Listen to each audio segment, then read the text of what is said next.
Hello everyone, so দেখো আমাদের কাছে একটা প্রবলেম আছে। প্রবলেম হচ্ছে sin 78 degree 90 minute cos 18 degree 90 minutes minus sin 11 degree 41 minutes and sin 18 degree 90 minutes. আচ্ছা, এই প্রবলেমটা আমাদের সলভ করতে হবে, এটার মান নির্ণয় করতে হবে। ওকে, সো দেখো আমরা কিভাবে করব। এখানে দেখো sin a cos b, এইখানে যদি আমরা cos আনতে পারি, হ্যাঁ, তাহলে এখানে আবার sin 18 ডিগ্রি 90 মিনিটস আছে, সো আমরা sin a minus b এর সূত্রটা বসাইতে পারবো।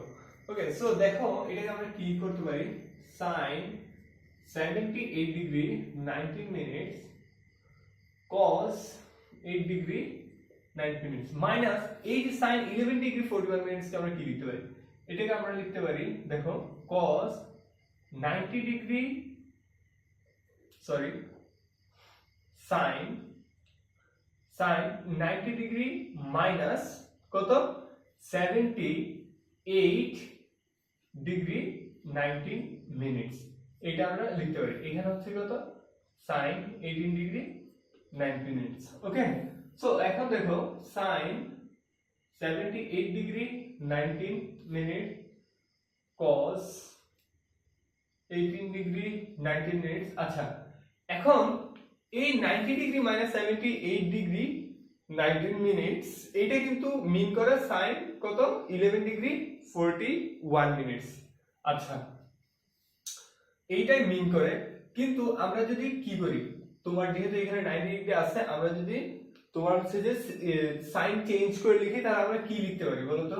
আমরা এখানে লিখতে পারি এটা cos 78 ডিগ্রি 90 মিনিটস, এটা কিন্তু আমরা লিখতে পারি। যেহেতু হচ্ছে এখানে তোমার হচ্ছে যে 90 ডিগ্রি বিজোড় গণিত, দ্যাটস হচ্ছে যে আমরা sin কে কি লিখবো, cos লিখতে পারি। ওকে, এটাকে আমরা কি লিখতে পারি, sin, এটা যেভাবে আছে ওইভাবে 18 ডিগ্রি 90 মিনিট।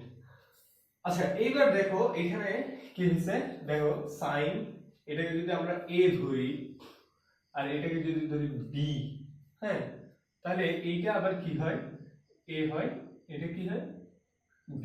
তার মানে কি sin a cos b cos a sin b, এর সূত্রটা কি, সূত্র হচ্ছে যে sin a minus b, sin 18 degree 90 minutes minus 78 degree 18 degree 19 minutes.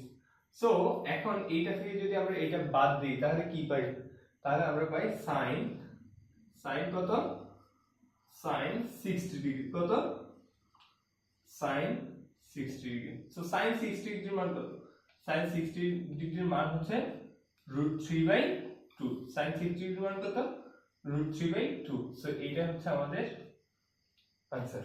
আশা করি সবাই বুঝতে পারবে।